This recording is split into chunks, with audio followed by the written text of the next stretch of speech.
I'm Jessica Ann Bogart for Audio Storytime. Today's story is a faux fiction, the opposite of fan fiction. Welcome to Audio Story.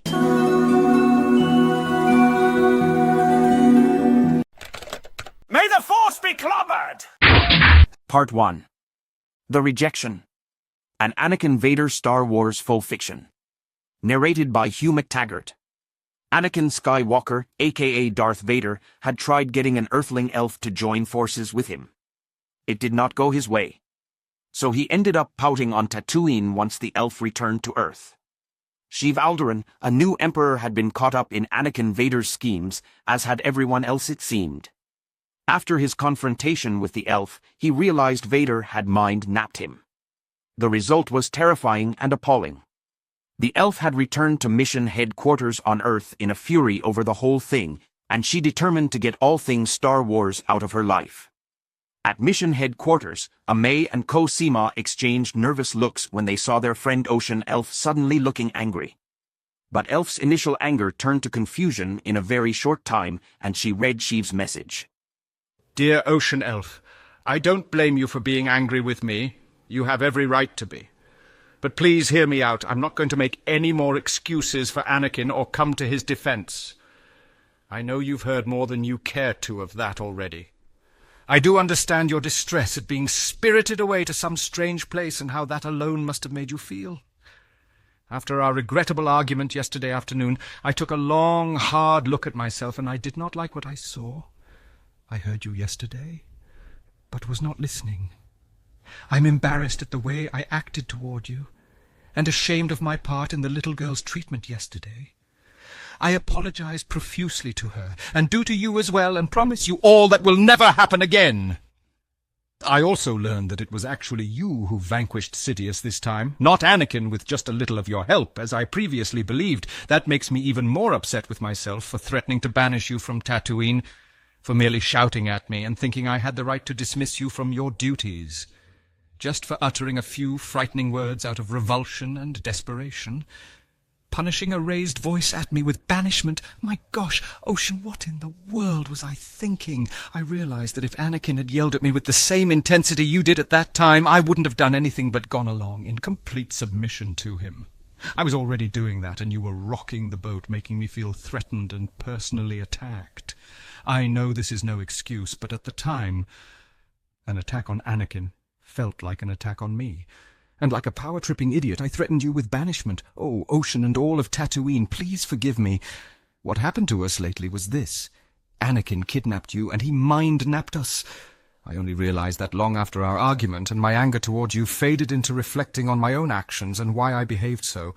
Only then did I extricate my mind from the fog and look at things from a more balanced viewpoint. I don't even remember how I got into this position. I only remember minding my own business, and suddenly I was at Anakin's bedside. He must have transported me the same way he had done to you. My mind wasn't my own. I was admiring his blue eyes and how he was healed, and I just agreed without question to be the new emperor. I said it before I realized what was happening, and it happened so fast. You are correct. Anakin is no saint. I looked up information on him and am appalled at the things he did when he was going under the name Darth Vader.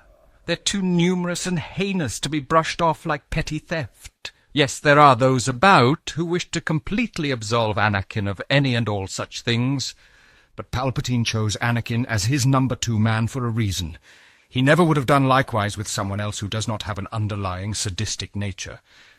I can only give my word that this kind of thing will not go on while I'm emperor. There will be no more purity judgment procedures on little kids, no trying to pressure you or anyone else into relationship, and certainly no torture will be allowed.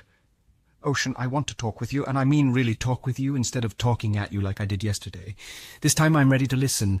Please get back to me, and could we meet? Would you like to come back here? Or shall I invite myself to your world? If you don't want to do that, I understand, and won't press it any further. But I can't express how sorry I am for the banishment threat. I completely take it back, and you are more than welcome to come back any time. If you don't feel up to accepting this from me in person, at least you have my word here in the message. Sincerely yours, Sheev Alderaan. Confusion turned to laughing relief, and Elf was soon quickly typing out a reply. Elf filled her friends in, and their reactions indicated they would not blame her one bit for the way she felt. There was some typing back and forth apparently between Elf and Sheev, and finally there was the doorbell. Elf went to get it and let Sheev Alderaan in. Introductions were made. I'm glad and surprised you'd even have me after what happened yesterday. Sheev said to Elf. I appreciated that message and am relieved things are starting to get back to the way they should be. Ocean replied. The conversation got around to Anakin's scheming and the kidnapping of Ocean Elf. But why Elf? It's not like she has the Force, said Amay. She has it all right? Sheev paused, seeming surprised. She didn't tell you? She said nothing about it, said Cosima. Not even close. Amay added. She was so agitated when she came back yesterday that we couldn't get a thing out of her beyond yelling about her trip being nothing but an ignominy for her, and the worst one she never volunteered to go on. Sheev looked astounded. Ignominy? He repeated. Astounded turned to dismay. I am so sorry, he said. We didn't want to bring it up this morning either, and she didn't mention it until she read your message. Even then, she said nothing about having the Force. Wow! Cosima added. Sheev nodded. I wouldn't have cared about that anymore either if I was in her situation. Well, Elf can fill you in on more of it when she's up to it, but I'll try to explain what happened as far as I can figure it. I wasn't there for much of what went on, but when I arrived, I felt my own thought process and self-will being eroded into what Vader wanted, especially since yesterday morning.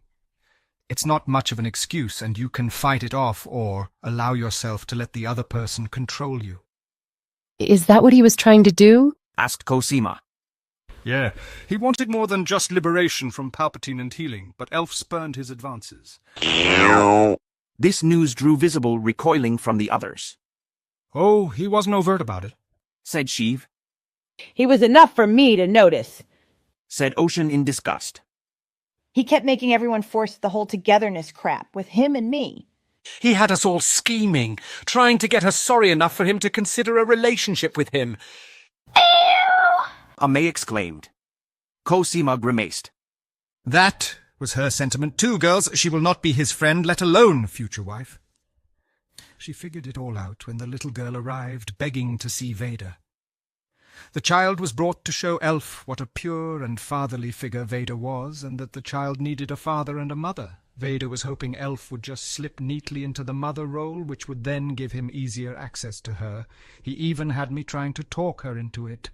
When she refused and left, Vader caused a force storm over it last night. Vader forced him to go along by combination of mind-napping and forced torture. Ocean added, seeing the questioning expressions from Amay and Cosima. So, Amay said, rolling her eyes. Vader kidnaps Elf, then he or someone else talks her into destroying Palpatine for him a third time since he cheated death twice, and now Vader expects her to be his girl? Oh, brother. Oh, brother indeed, said Sheev. Vader is going to go crazy when he finds out that on top of Elf's rejection, Ben and I have combined to resist his attempt at mind manipulation on us. Ben too?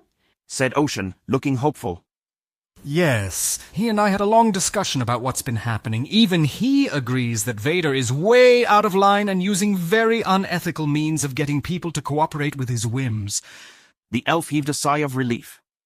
Thank you for that, she said. Ocean, he messed with our minds so much, said Sheev regretfully. By the time you and I had that spat, I and Ben and who knows who else were utterly convinced that you were the odd one out because you were in the wrong, because you snubbed Vader and hurt his feelings. But that is utterly ridiculous. Worse than ridiculous. Forced torture or not. That I was prepared to try coercing you to be Vader's dutiful wife regardless of your own feelings against your will, because Vader actually imposed his will on my mind to such an extent disgusts and terrifies me. I had to be away from Vader and calm myself down to finally start registering what you were trying to say to me, and now I'm here to listen without judgment, and I meant what I wrote in that message. I am sorry for that banishment threat, and will never threaten that against the destroyer of Sidious and Slender Man ever again. I don't think I actually destroyed Slender Man, or that thing back on Tatooine was really Palpatine. It was some version of him. Probably a lifelike droid. I got rid of Slender Man's base here on Earth, but he could have gotten away during the fires his proxy set. I'm sorry for threatening to deluge your residence too, and will never do such a thing, unless you turn to the dark side. Truce? Sheev held out his hand. Truce. The elf agreed.